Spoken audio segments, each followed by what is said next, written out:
78 missed calls. That's what was waiting for me when I finally checked my phone that night. But let me back up, because 3 hours before that, I was standing on a stage in front of 400 people holding a glass of champagne I didn't even want to drink yet. My name is Daniel Reeves, and that night was supposed to be the best night of my life. 6 hours earlier, I stood in front of the bathroom mirror, straightening my tie for the 10th time. Melissa was sitting on the edge of the bed, scrolling her phone, still in sweatpants.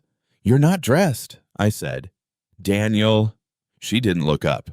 "I told you, my parents booked the resort. It's not something I can just cancel." "You told me this morning. The gala's been on the calendar for 3 weeks. It's a family emergency thing. Dad's back is acting up again. Mom wants everyone together. It's my promotion, Mel. They're announcing something big tonight. Grant told me to be ready for it." She finally looked at me. "And I'm sure it'll be amazing. Send me pictures." I stood there another second, waiting for her to say something else. She didn't, so I picked up my phone and called my sister instead. "Sarah, are you free tonight?" "For what?" "The company gala. Melissa's not coming." A pause on the line. "She's not coming to your night? Dan, this is the promotion you've been grinding for since—" "I know, just come, please. I'll be there in an hour." Sarah showed up in a black dress, hair still damp, looking like she'd thrown herself together in 15 minutes flat. Because she had. "Where's Melissa really?" she asked, linking her arm through mine as we walked in.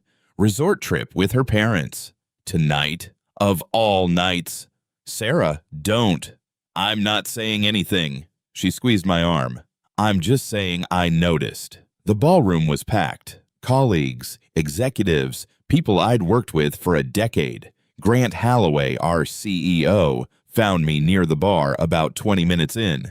"Daniel, glad you're here early. Big things are happening tonight, my friend." He clapped my shoulder and walked off before I could ask what he meant. Sarah raised an eyebrow. "What was that about?" "No idea."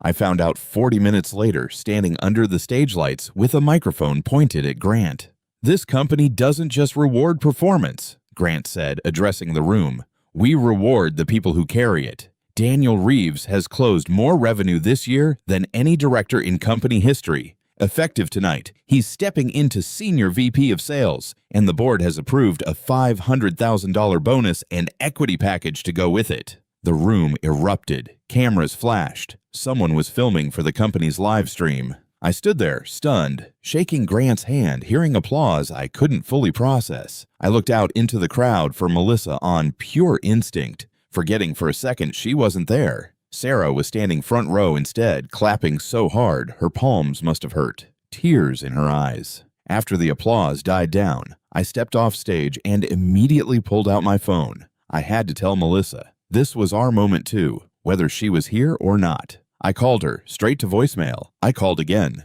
Voicemail. I texted. They just announced it. $500,000. I wish you were here. No reply. Sarah found me by the bar, watching my phone like it might ring on its own. Is she still not answering? Nothing. Straight to voicemail every time. That's weird, right? Even for a resort trip. Maybe there's no signal out there.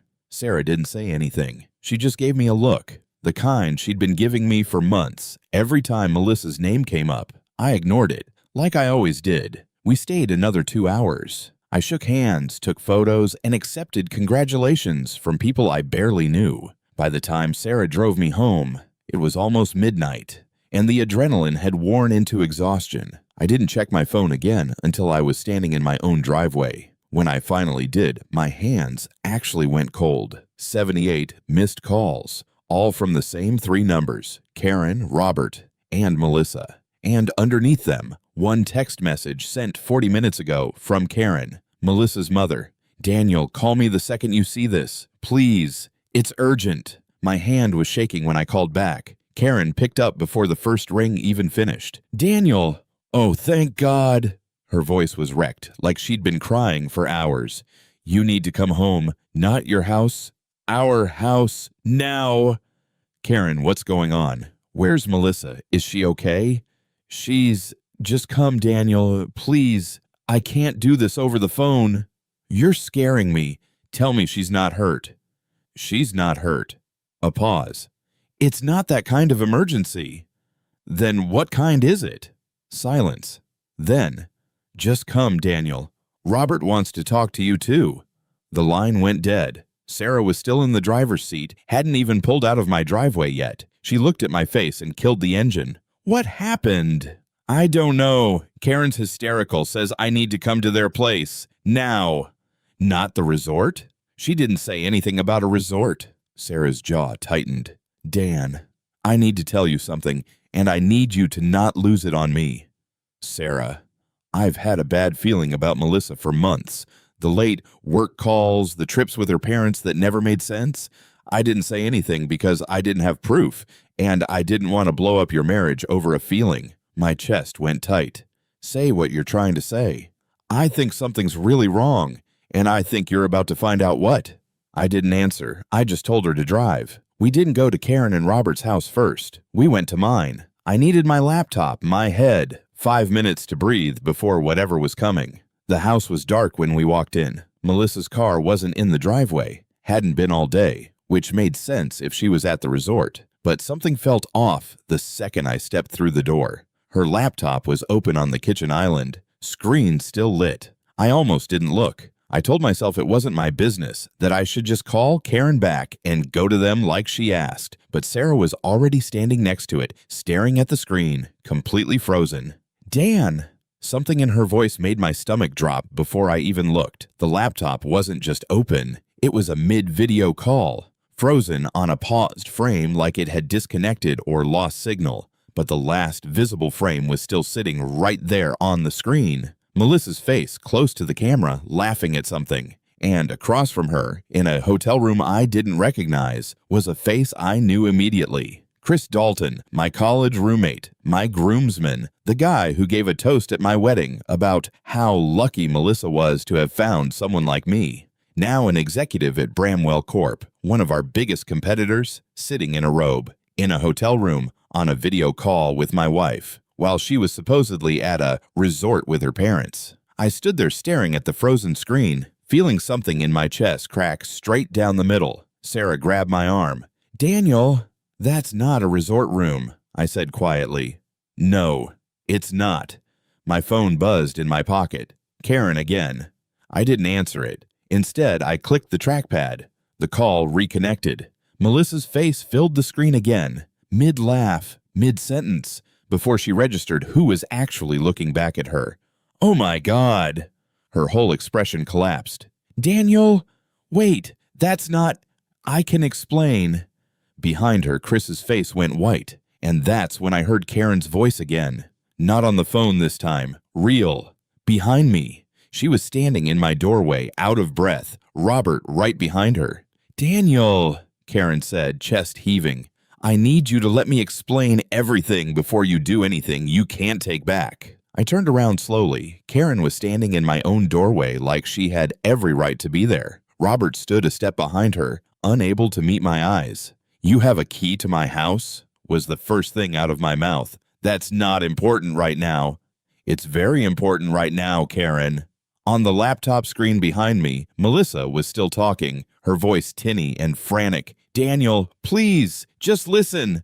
I reached over and closed the laptop without looking at it. The call cut dead. Sarah hadn't moved from where she stood, arms crossed, watching Karen with an expression I'd never seen on my sister's face before. Pure contempt. You knew, Sarah said. You've known this whole time. Karen's eyes flicked to her, then away. Sarah, this doesn't concern you. My brother is my concern, so yeah, it does. Robert finally spoke, voice low. Daniel, son, let's sit down. There's context here you don't have. Context. I laughed, and it came out uglier than I meant it to. My wife told me she was at a resort with the two of you. Instead, she's on a video call with Chris Dalton in a hotel robe. What context makes that okay? Silence. How long, I said. How long has this been going on? Karen's hands twisted together. Daniel, how long? A year, Robert said quietly. Maybe a little more. The floor didn't literally move, but it felt like it did. A year. A full year of birthdays, holidays, ordinary Tuesday nights, all of it sitting on top of a lie that thick. And you knew, I said to both of them. The whole time. Karen's chin came up, defensive now. We tried to talk her out of it. We told her to end things with Chris, but Daniel, you have to understand, Melissa hasn't been happy in this marriage for a long time. Don't. My voice came out flat and cold, cutting her off clean. Don't you dare stand in my kitchen and make this about my marriage. You lied to my face on a phone call 3 hours ago. You called me 78 times tonight. Why? What changed? Robert and Karen exchanged a look. That look told me everything before either of them said a word. There's more, Sarah said quietly, watching them. Isn't there? Karen's composure finally cracked. The company announcement tonight. The bonus. We didn't know it would be that large. We didn't know it would be live, on video, in front of the whole industry. Say it, I said. Just say what you actually came here to say. Robert exhaled. Melissa was going to file for divorce next month, after your bonus vested and cleared. The timing was supposed to line up, so the funds would already be considered marital assets before I found out about Chris. I finished for him. Nobody answered. Nobody needed to. I felt strangely calm all of a sudden, the kind of calm that only comes after something inside you finishes breaking completely. So, this whole night, I said slowly, the resort trip, the timing, all of it, this wasn't bad luck. This was a plan. Daniel, we only wanted to protect her financially. That's all, parents. Get out of my house. Daniel, please, get out. Robert put a hand on Karen's arm and steered her toward the door. She looked back once, opened her mouth like she wanted to say something else, then thought better of it. The door clicked shut behind them. Sarah waited until their car pulled out of the driveway before she spoke. Dan, sit down. There's something I need to show you, and I've been sitting on it for 3 weeks because I didn't know how to tell you without you hating me for not saying something sooner. She pulled out her phone, hand steady now, in a way that scared me more than anything Karen had said. I have proof this has been going on a lot longer than a year, she said. And I have proof it's not just Melissa's family who helped hide it. She turned the phone screen toward me. A folder, dozens of screenshots, bank transfers, messages, dates going back further than I wanted to count. There's a whole financial trail here, Daniel, Sarah said quietly. This wasn't just an affair. This was a plan to walk away with half of everything you built and leave you with nothing but the mess. I sat down at my own kitchen table like my legs had made the decision without asking me first. Sarah slid into the chair across from me, phone still in her hand, screen glowing between us like something radioactive. Walk me through it, I said. Slowly. I need to understand what I'm looking at. Okay. She took a breath. 3 weeks ago, I was helping Mom move some boxes out of storage, and Melissa asked to borrow my laptop to print something for her dad. She forgot to log out of her email. Sarah, I know how it looks. I know I shouldn't have looked, but something felt wrong the second I saw the subject line. Retransfer confirmation. Cayman account.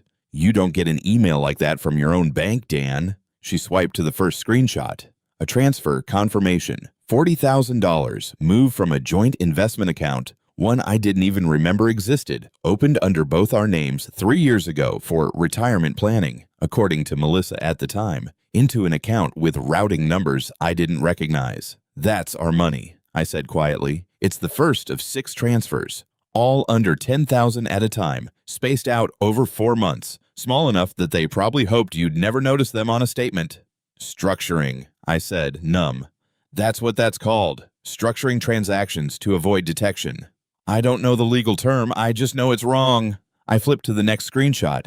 An email thread between Melissa and Robert, dated 8 months back. Dad, once the bonus clears, we need to move fast. Chris says his lawyer can help structure things so it looks clean. We just need 6 months of separation on paper before Daniel figures anything out. Robert's reply. I've already spoken to my guy about the account. Don't rush this, sweetheart. Timing matters more than speed. My hands had gone cold reading it, not because it hurt, though it did in a place I didn't have words for yet, but because of how calculated it was. This wasn't a marriage that fell apart. This was a marriage that had been quietly dismantled from the inside, piece by piece, while I was closing deals and hitting quotas and planning our anniversary trip. There's one more thing, Sarah said, and I need you to really hear this one. She pulled up a final screenshot, a text from Melissa to her mother, sent 2 days ago. Grant's basically confirmed it internally. Daniel's getting VP tonight. If the number's as big as people are saying, we need to move the resort trip up. Gives us a clean alibi and gets me away from him for the announcement, so I don't have to fake being happy for him on camera. I read it twice, then a third time, like the words might rearrange themselves into something less cruel, so I don't have to fake being happy for him on camera. Something in me went very quiet. Not sad quiet, still quiet. The kind of stillness that comes right before a decision. Dan! Sarah's voice was careful now. Say something. I'm not going to yell, I said. I'm not going to call her right now and scream. That's what she'd expect. That's probably what she's braced for, sitting wherever she is right now with Chris, waiting for my next move. Then what are you going to do? I'm going to call my lawyer tonight. And tomorrow morning, I'm going to find out exactly what protections I have on that bonus package. Because if there's an infidelity clause buried in my contract or our prenup, I want to know about it before she does. Sarah studied me. You had a prenup.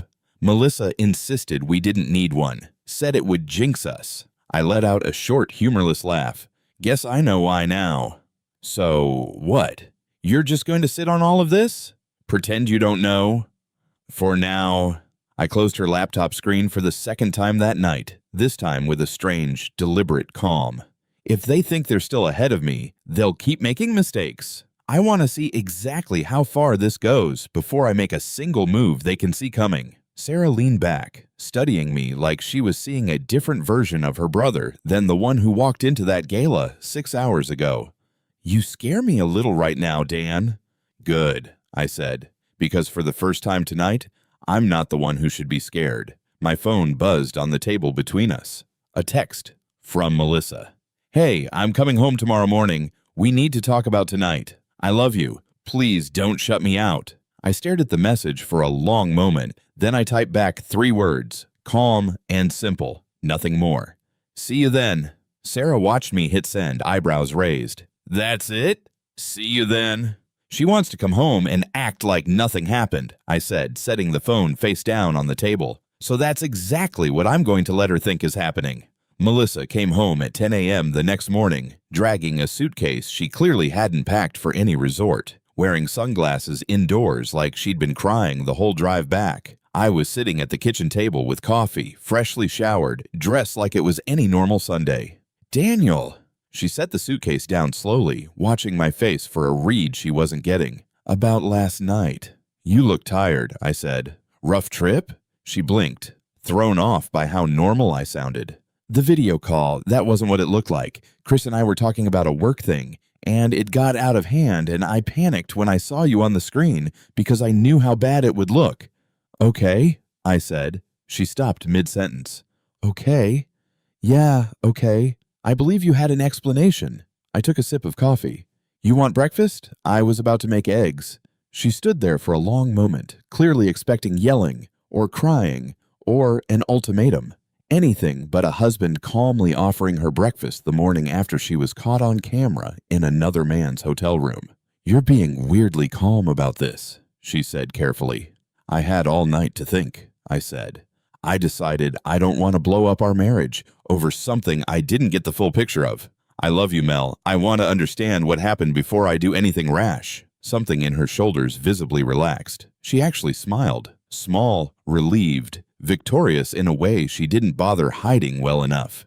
Thank you for hearing me out, she said, moving to hug me. I let her. I even hugged back. Inside, something in me had gone cold and precise, like a machine running calculations instead of feelings. Over the next 4 days, I played my part perfectly. I acted like a husband slowly working through betrayal, giving her enough hope to relax, enough silence to let her think she was winning me back. Meanwhile, every night after she fell asleep, I sat in my home office with my lawyer, David Kessler, going through every document I could find. Here's what you have, David told me on day 3, sliding a folder across his desk. Your equity package has a morality and conduct clause tied to the vesting schedule, standard for executive-level compensation, but most people never read the fine print. If infidelity or asset concealment is documented before divorce filing, any transferred marital funds tied to concealment can be clawed back, and the new equity isn't subject to standard 50-50 division. You have bank records showing structured transfers. You have written admission of a plan to time the filing around your bonus. This is about as clean a case as I've ever seen. So I'm protected. More than protected. If we play this right, you're not just protected. You come out of this in a stronger financial position than before the promotion, and she's the one facing potential fraud exposure with those transfers depending on how her father structured them. I sat with that for a moment. Sarah, sitting beside me, finally spoke. So what's the plan? I looked at both of them. One dinner. I want everyone in the same room. Melissa, her parents, Chris if I can manage it. And I want witnesses who matter. Grant, you, David. And I want it to look like the most normal night in the world until it isn't. David raised an eyebrow. You want to do this publicly? I want it done in front of people who can't be bought, lied to, or talked around afterward. I've spent 4 days watching this family manage a story. I want to take that away from them in one night. Sarah reached over and squeezed my hand, but her expression wasn't celebratory. I was worried. Dan, she said quietly, once you do this, there's no walking it back. Not with Melissa, not with her family. You'll never get a version of any of this where things go back to normal. I thought about the 78 missed calls, about Karen standing in my doorway with the key I didn't know she had, about the words so I don't have to fake being happy for him on camera. I don't want normal anymore, I said. I want the truth on the table, in front of everyone, so nobody in that family gets to control the story afterward. Set dinner for Friday. Sarah nodded slowly, then asked the question that had clearly been sitting in her chest for days. And Melissa, what happens to her in all this? I looked down at my coffee, then back up. She gets exactly what she planned for me, I said, except she's the one who doesn't see it coming. Friday night, I booked the private room at Avelines, the restaurant Melissa and I had our first anniversary dinner in, which felt like the right kind of cruelty for what was coming. Why here? Melissa asked in the car, adjusting her earrings in the visor mirror. This is a nice thing you're doing, Daniel. Dinner with my parents, moving forward as a family. I thought it was time, I said. Clean slate. She reached over and squeezed my hand on the gear shift. I didn't pull away. I've gotten good at that this week. When we walked in, Karen and Robert were already seated, wine poured, looking cautiously optimistic. What Melissa didn't know, what none of them knew, was who else was waiting in that private room. Grant Holloway stood up first, extending a hand to Melissa with practiced warmth. Melissa, good to finally see you again. Congratulations on the promotion, by the way. Must be exciting for the whole family. Melissa's smile flickered, confused. Grant, I didn't know you'd be joining us. Daniel insisted, Grant said easily, sitting back down. Then she saw David Kessler at the far end of the table, a leather folder in front of him, and her smile dropped another few degrees. Who's this? My lawyer, I said, pulling out my chair. The room went quiet. Karen's wine glass paused halfway to her lips. Daniel, what is this? Melissa's voice had an edge now, the calm mask starting to slip. This, I said, is the part where I stopped pretending I didn't see everything on that laptop screen 4 nights ago. Robert set his glass down hard enough that it clinked. Daniel, son, let's not do this here. We're already doing it here. I opened my own folder and slid a printed page across the table to Melissa. Recognize this? She stared down at the transfer record. $40,000. Her face went the color of the tablecloth. That account was for retirement, we discussed. 6 transfers, I said, all under $10,000, all timed to avoid tripping reporting flags, all moved into an account tied to a Cayman routing number that traces back to a firm Chris Dalton's family has used for over a decade. Karen's hand shot out toward Robert's arm. Robert didn't look at her. He was staring at the folder like it might set itself on fire. You don't know what you're talking about, Melissa said, but her voice had lost all its footing.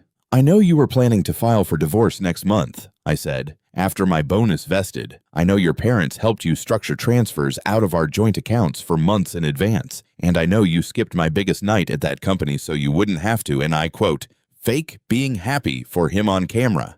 Grant's expression didn't move, but something behind his eyes went sharp and permanent. He was hearing this for the first time, too, and I watched him recalibrate everything he thought he knew about the woman across the table. Where did you get that? Melissa whispered. Doesn't matter where I got it. What matters is what happens next. I nodded to David. David slid a second document across the table, this one to Robert, not Melissa.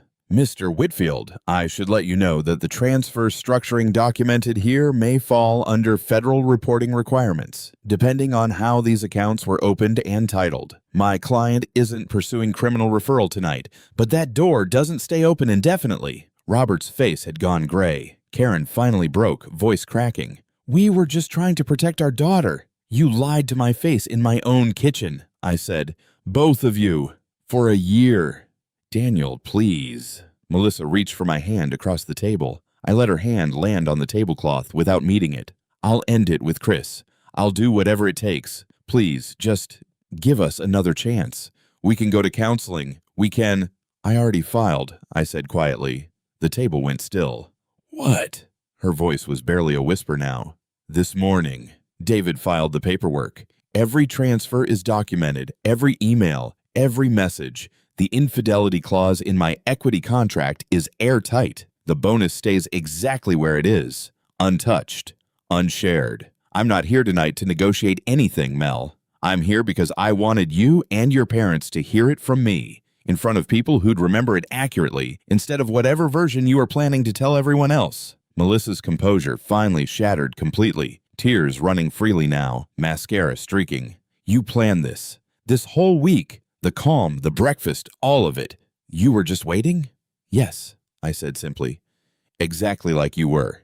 Grant stood up slowly, buttoning his jacket, looking down at Melissa and her parents with an expression I'd never seen him wear in 10 years of working under him. I think I've heard everything I need to hear tonight, he said. Then to me, Daniel, call my office Monday. We'll talk about your transition into the new role, and I think it's best if certain other people at this table aren't invited to future company events. He left without another word. That was the moment I realized this wasn't just the end of my marriage. It was the end of whatever standing Melissa's family thought they still had, anywhere that mattered. Melissa grabbed my arm as I stood to leave. Daniel, please, I'm begging you, one more chance. I'll fix this. I looked down at her hand on my sleeve, then back up at her face. You had a year, I said, and 78 phone calls worth of a head start on me finding out. That was the chance, Mel. You just didn't know it at the time. I walked out of that private room without looking back, Sarah waiting for me by the valet stand, exactly where she said she'd be, arms already open. 6 months later, I stood in a different kitchen, smaller, quieter, entirely mine, pouring coffee on a Saturday morning with nowhere I had to be. The divorce finalized in March, faster than David expected actually, because once Melissa's lawyers saw the paper trail, they knew fighting it would only drag her further into exposure she couldn't afford. She kept her car, her personal savings, and whatever dignity she had left after that dinner. The $500,000 package stayed exactly where it belonged, untouched, fully mine. Protected by a clause she never bothered to have her own lawyer read before she married me. Robert's situation turned out worse than even I expected. The structured transfers caught the attention of a compliance officer at his bank during an unrelated audit 8 weeks after our dinner. Turns out cutting it that close to reporting threshold 6 separate times draws exactly the kind of attention you're trying to avoid. I heard through mutual friends he's been dealing with federal inquiries ever since. I didn't push for that. I didn't need to. Some things just catch up with people on their own timeline. Chris Dalton lost his position at Bramwell Corp 2 months after our dinner. Word travels fast in an industry as small as ours. And an executive caught in an affair with a rival company's VP's wife, with financial impropriety attached, doesn't exactly scream promotable.